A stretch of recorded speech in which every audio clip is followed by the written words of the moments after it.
네, 안녕하세요. 모토PD 정원주입니다. 이번 시간에는 기아의 첫 전동화 세단 EV4와 함께 달려보도록 하겠습니다. 개인적으로 저는 EV3 롱레인지 모델을 타고 있는데요. EV3 같은 경우는 한국 자동차 전문기자협회 그리고 또 올해차를 수상하는 등 전문가들 사이에서 높은 평가와 또 상당한 인기를 얻고 있죠. 그런데 EV3가 제 개인적으로는 다 좋은데 2열 공간이 조금 1열 대비 승차감이 별로더라고요. 그 체감 차이가 컸는데 과연 EV4는 어떤지 이렇게 2열에 먼저 앉아봤습니다. 참고로 EV4는 지난 3월 11일부터 계약이 시작됐고요. 조만간 또 고객 인도가 이루어질 것 같아요. 판매 가격은 세제택 기준으로 스탠다드 에어가 4,042만원부터 시작이 되고요. 지금 타고 있는 롱레인지 GT 라인은 5,031만원부터 시작이 됩니다.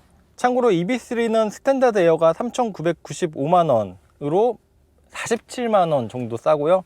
롱레인지 GT 라인은 4,895만원으로 136만원이 쌉니다.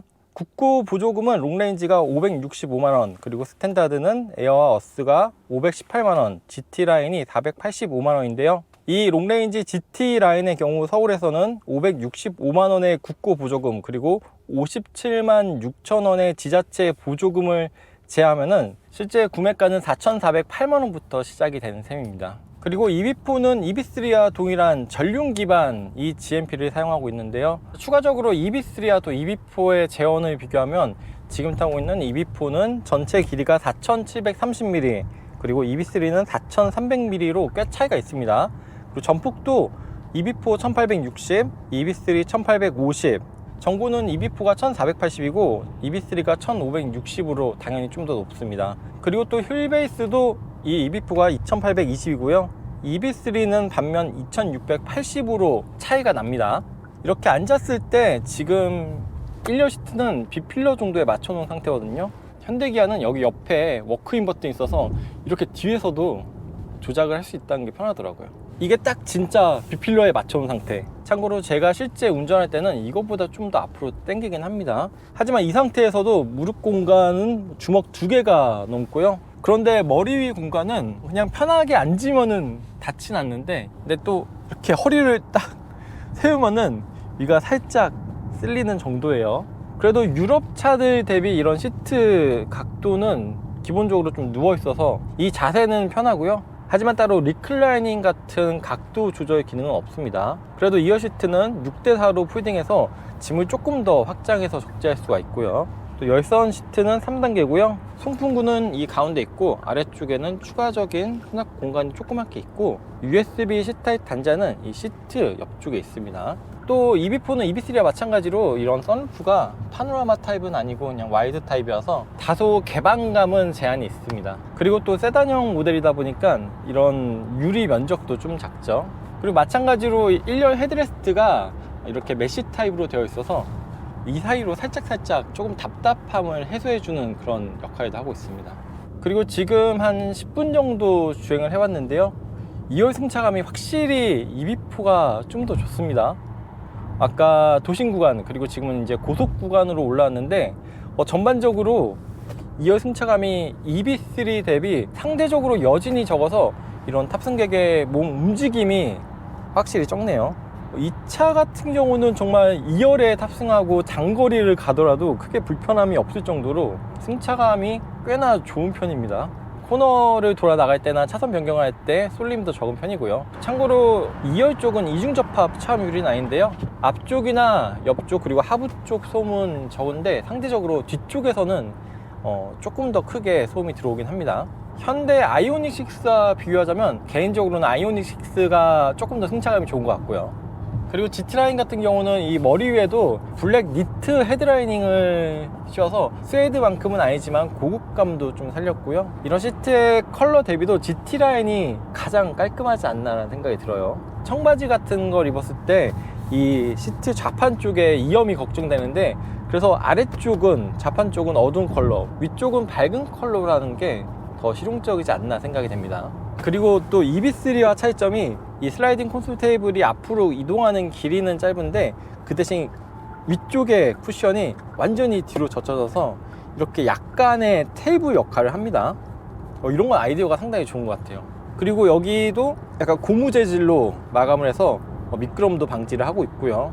야, 근데 2열 편하다. 이런 승차감이 정말 고급스럽게 쫀쫀하게 잘 흡수해 주는 건 아닌데요. 하지만 방금 방지턱을 넘을 때도 이렇게 한번 충격이 온 다음에 여진을 꽤나 깔끔하게 잡습니다. 개인적으로는 EB4 2열은 상당히 만족스러운데요. 그러면 이어서 1열로 자리를 옮겨 직접 주행도 한번 해보도록 하겠습니다.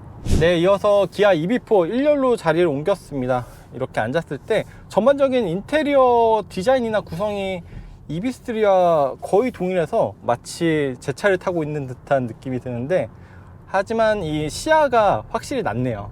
따라서 물리적으로 차량이 낮다 보면은 동일한 파워트레인과 구성을 갖고 있다 하더라도 전반적인 조종성이라든지 승차감 여러 가지 항목에서 차이가 날 수밖에 없습니다. EB4 배터리는 동일하게 4세대 배터리를 탑재하고 있습니다. 롱레인지는 81.4kWh, 그리고 스탠다드도 58.3으로 동일한데요. EB4 롱레인지 17인치 휠 기준으로 최대 533km나 되는 주행 거리를 지니고 있어요. 그리고 스탠다드 모델도 382km나 되기 때문에, 그래서 굳이 롱레인지가 아니라 스탠다드 모델을 선택하더라도 주행거리 측면에서는 부족함이 없을 거라 생각이 되는데요. 사실 전기차를 구매할 때 저도 처음엔 스탠다드 모델을 사려고 했는데, 생각해보니까 이게 겨울철에는 또 주행거리가 줄어들고, 그리고 매일 100%로 채워서 다니는 게 아니다 보니까, 그러면 350km의 스탠다드 주행 거리가 일상적으로 주행할 때는 뭐 200 후반에서 300 초반대로 유지가 될 것 같아서 조금 더 마음 편하게 롱레인지를 선택했는데요. 정말 EB4 같은 경우는 굳이 롱레인지를 가지 않아도 되지 않을까, 그런 생각이 듭니다. 참고로 EB3의 1회 충전 주행 가는 거리는 501km인데요. 신기한 게 EB3 대비 EB4가 조금 더 길고 넓은데, 공차 중량 같은 경우는 1835kg으로 동일합니다. 이렇게 동일한 배터리 용량 그리고 동일한 공차 중량을 지녔지만 공기 저항 계수가 EB3는 0.27인데 반해 이 EB4는 0.23으로 확실히 이런 공기 저항 개수에 따른 주행거리 연장 효과가 상당한 것 같습니다. 충전도 롱레인지가 350kW급 충전기로 급속 충전 시 10에서 80%까지는 약 31분이 걸리고요. 스탠다드는 약 29분 정도가 걸린다고 하고요. 최고 출력은 150kW, 그리고 최대 토크는 283Nm인데요. 이도 EB3와 마찬가지로 동일한 수치입니다.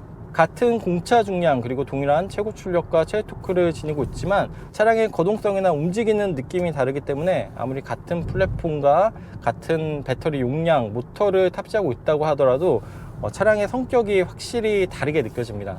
그래서 개인적으로도 전반적인 이런 조작 성능과 조작 느낌, 그리고 승차감적인 측면에서는 EB3보다 조금 더 높은 점수를 줄 수 있을 것 같아요. 지금 타고 있는 GT라인 같은 경우는 타이어가 한국 아이온 에보 AS, 사이즈는 215 50R19로 이것도 EB3와 동일한데요. 이런 사이즈와 메이커는 EB3와 동일한데 휠 디자인은 17인치, 19인치, 그리고 GT라인 모두 EB3와 다릅니다. 자, 방금까지는 노멀 모드로 달렸고요. 지금은 에코 모드로 바꾸고 회생제동은 1단계고요. 확실히 에코 모드로 바꾸니까 이런 담력에 대한 마진이 조금 더 넓어져서 약간 반응성은 살짝 둔해지는 면이 있지만 오히려 그런 마진 덕분에 좀 더 여유 있게 주행할 수도 있습니다. 저도 개인적으로는 평소에 에코 모드로 주로 달리는 편이고요. 그리고 드라이브 모드는 마찬가지로 에코, 노멀, 스포츠, 마이드라이브, 스노우 모드가 있는데요. 마이드라이브 모드에서는 모터와 스티어링을 개별적으로 설정할 수가 있고, 브레이크 모드도 노멀과 스포츠 두 개가 있습니다. 한 가지 차이점이 EB3 같은 경우는 액티브 사운드 디자인이 따로 없는데 EB4는 이렇게 있네요. 최근에 뭐 제네시스라든지 현대차 그룹의 다른 전기차에서는 VGS도 적용이 되는 사례가 있는데요. 이 차는 VGS 같은 기능은 따로 적용이 되어 있지 않고요. 그리고 회생제동은 마찬가지로 아이페달 3.0이 적용이 되어 있는데요. 스티어링 휠 뒤편의 패드 시프트를 조작해서 오른쪽은 마이너스, 왼쪽은 플러스인데 왼쪽에 플러스 쪽을 길게 당기면 아이페달, 그러니까 원페달 모드로 진입하는데, 이 상태에서 원페달도 단계를 0까지 총 4단계로 조절할 수가 있고요. 그리고 오른쪽에 이 레버를 길게 당기면 오토 모드로 바뀌게 됩니다.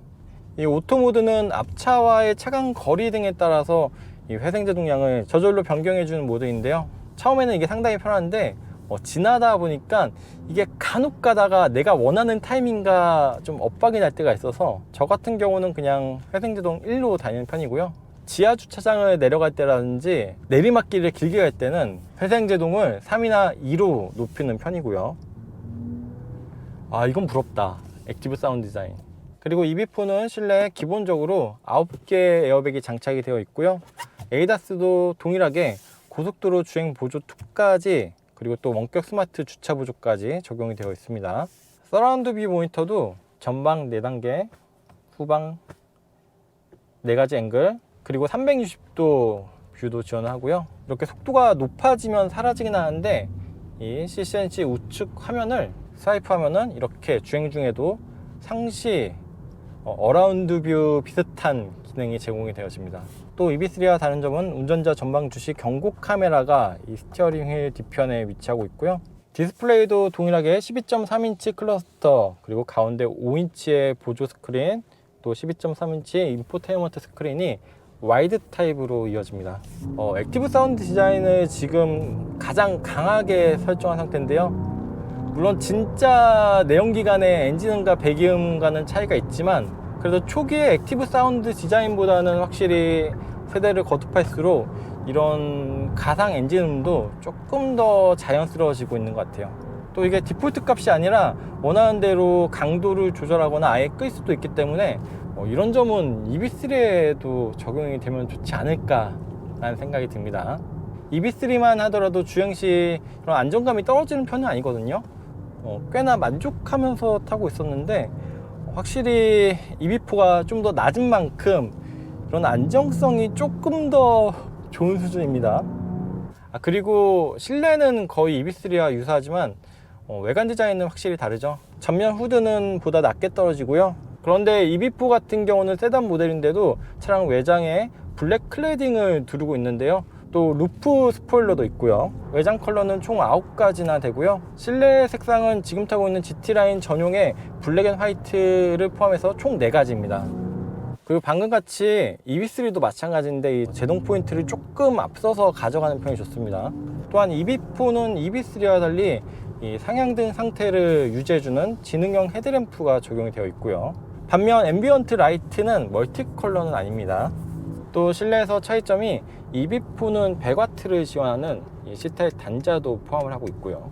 이거는 아마 EV3 연식 변경 모델이 나오면 같이 적용이 되지 않을까 생각이 됩니다.